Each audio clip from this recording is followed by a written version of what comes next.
Now, let us discuss the origin and structure of the Earth. Okay, so what is the origin and structure of the Earth? The structure of the Earth is divided into four major components: the crust, the mantle, the outer core, and the last one is the inner core. Each layer has a unique chemical composition, physical state, and can impact life on Earth's surface. Now let us move forward. What characteristic made Earth different from any other planet? A watery world, perhaps the most strikingly unique feature of Earth is its vast oceans, which all cover 70% of the planet's surface. Earth is the only world in our solar system with liquid water at its surface today. Scientists believe that Mars and Venus may have long ago had oceans, but these are long gone. So according to NASA, this is the estimated radii of the 8 planets in our solar system. In order to size, we also have included the radii size relative to Earth to help you picture them better. Okay, so the Jupiter has a 69.911 kilometers or 43,441 miles. Compared to the size of the Earth is 1.120%. Okay? So yun lang po yung, kumbaga, yun lang yung size niya ikumpara sa size natin sa Earth.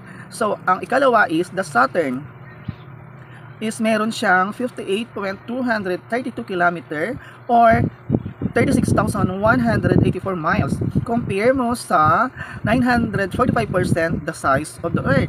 Okay, so ang Uranus is 25,364 kilometer na may or 15,759 miles. At kumpara mo sa Earth na meron itong 400% the size. Okay, so the next one is the Neptune. Ang Neptune ay mayroong 24.622 kilometers or mayroong 15,200 miles compared to the Earth has a 388%. Okay, so ang Earth naman ay mayroong 6,371 kilometer or 3,959 miles. Okay? At ang Venus naman ay mayroong 6,052 kilometer or 3,761 miles compared to the Earth which has 95%. Okay? And the Mars ay mayroon namang 3,390 kilometer at 3,761 miles compared sa Earth na may 95% size. Okay? And at ang Mars ay again ay merong 3,390 kilometers at or meron 2,460 miles compared sa Earth na merong 53% lamang. So, Mercury naman is 2,440 kilometers or 1,516 miles compared sa Earth na 38%. Okay? So, the order of the planets in the solar system starting nearest the Sun and working outward is the following. So, again, for more clarification guys, ang order ng ating planets starting nearest from the Sun is Mercury, Venus, Earth, Mars, Jupiter, Saturn, Uranus, Neptune, and then the possible planet 9. Okay, so meron daw ng pang-ikasyam na planeta na may posibilidad na meron ito. When were each of the planets first discovered and who? Okay, so saan daw na-discover ang mga planeta? Sino naka-discover nito? Sir William Herschel, Uranus was discovered in 1781. Okay, was probably the most famous astronomer of the 18th century. Okay, so who is the one who discovered Uranus, guys? Is Sir William Herschel. Okay, so for more clarification, guys, which planet came first in the solar system? Okay, so ano daw yung unang natagpuan na planeta sa ating solar system is ang Jupiter and Saturn. Okay, so dalawang planeta ang natagpuan. Jupiter and Saturn are thought to have formed first and quickly within the first 10 million years of the solar system. In the warmer parts of the disk, closer to the star, rocky planets begin to form. After the icy giants, from there's not a lot of gas left for the terrestrial planets to acquit. Okay, so what is the first oldest planet, guys? Okay, so guys, the oldest planet is again, the oldest planet, or how old is the oldest known planet? Almost as old as universe. It turns out at 12.7 billion years old. Planet PSR B1620-26b is almost 3 times the age of Earth, which formed some 4.5 billion years ago. So, akalain niyo yun guys, itong planetang ito ang tinatandaan na is almost 3 times, okay, ng katandaan ng Earth. So, what is the first thing in our solar system? Ano daw makikita natin sa ating solar system? The solar system is the gravitationally bound system of the sun and the objects that orbit it. It was formed about 4.6 billion years ago when a dense region of a molecular cloud collapsed, forming the sun and a photoplanetary disk. Okay, so I am giving you guys some trivia of our planet or in the solar system. Okay, so what is the coldest planet? However, the coldest planet is not Neptune, but Uranus.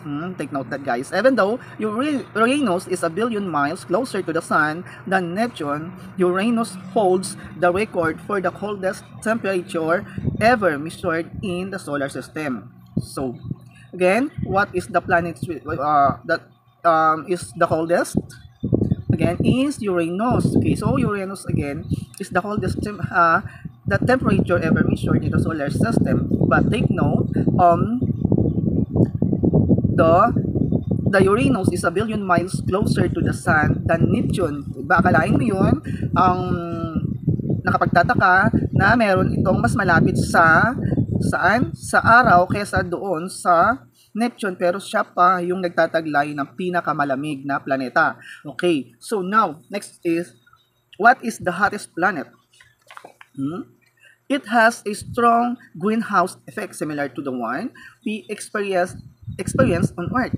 Because of this, Venus is the hottest planet in the solar system. Again guys, the hottest planet in our solar system is Venus. Okay, so the surface of Venus is approximately 465 degrees centigrade. So, take note that guys. Okay. Now, let's move forward again to called the blue planet. So, yun daw, meron tayong tinatawag na blue planet. Okay, so over 71% of the Earth is covered with water. Therefore, from outer space, it appears blue, and so Earth is called the blue planet. So, okay, ano nga daw guys yung tinatawag na blue planet? Ang blue planet na tinatawag nila ay Earth.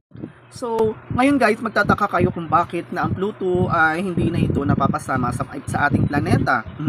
So, sa anong kadahilanan guys? Why is Pluto no longer a planet? Okay, so, alamin natin yan. The International Astronomical Union downgraded the status of Pluto to that of a dwarf planet because it did not meet the 3 criteria. Okay, so bakit daw na hindi na nabilong ang Pluto? Dahil hindi niya na-meet ang 3 criteria.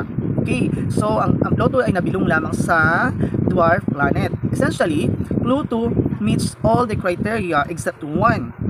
It has not cleared its neighboring region of other objects. Okay, tandaan yan, Pluto is shown in a rainbow of colors that distinguish the different regions on the planet. Okay, so kaya yan guys, alam na natin kung bakit ang Pluto is no longer a planet. Okay, so now let us discuss further. Mercury is the first planet from the sun. Ang Mercury daw ay unang planeta na matatagpuan malapit sa araw and the smallest in the solar system. Okay, so tandaan again, ang Mercury is the first planet from the sun and the smallest in the solar system. In English, it is named after the ancient Roman god Mercurius or Mercury, god of commerce and communication, and the messenger of the gods. Mercury is classified as commerce and communication, and the messenger of the god. Again, Mercury is heavily cratered as a result of countless impact events that have accumulated over billions of years. Its largest crater, Calores Planitia, has a diameter of similarly to the Earth's moon. Mercury's surface displays an expansive roof system generated from thrust faults and bright ray system formed by impact events and remnants. Okay, so now let us move to the Venus. Okay, Venus is the second planet of the Sun. So, saan natatagpuan ang Venus? kalawang planeta mula sa araw. And our closest planetary neighbor, yung pinakamalapit sa Earth, kung saan tayo nakatira. It's the hottest planet in our solar system and is sometimes called Earth's twin. Okay, so minsan daw matatawag ito na kambal ng Earth. The Earth is sometimes called the third planet because it is the third planet in distance away from the Sun. As you can see in the image above, Mercury is closest to the Sun, followed by Venus, then Earth, and then Mars. So, what is the fourth planet from the Sun? Okay guys, punta naman tayo sa ika-4 na planeta. Mars, the fourth planet from the Sun, is a dusty, cold desert world with a very thin atmosphere. This dynamic planet has seasons, polar ice caps, extinct volcanoes, canyons, and weather. Okay, sunod naman natin ay ang Jupiter. Okay, si Jupiter is the fifth planet from the Sun and the largest in the solar system.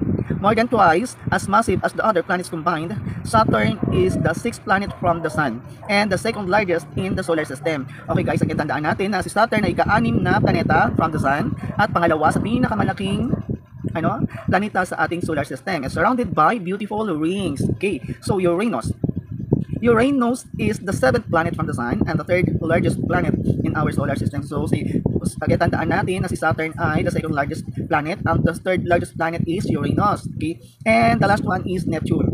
Neptune is the eighth and most distant planet from the Sun. It's the fourth largest and the first planet discovered with mud. Okay, so ang Neptune ay pinakamalayo na planeta sa araw, at ito ay tinatawag din na pang-apat sa pinakamalaking planeta natin, ang Neptune. Okay, so maraming salamat guys. Abangan na lang ang susunod kong video para sa susunod ninyong topic. So, good luck guys and study harder.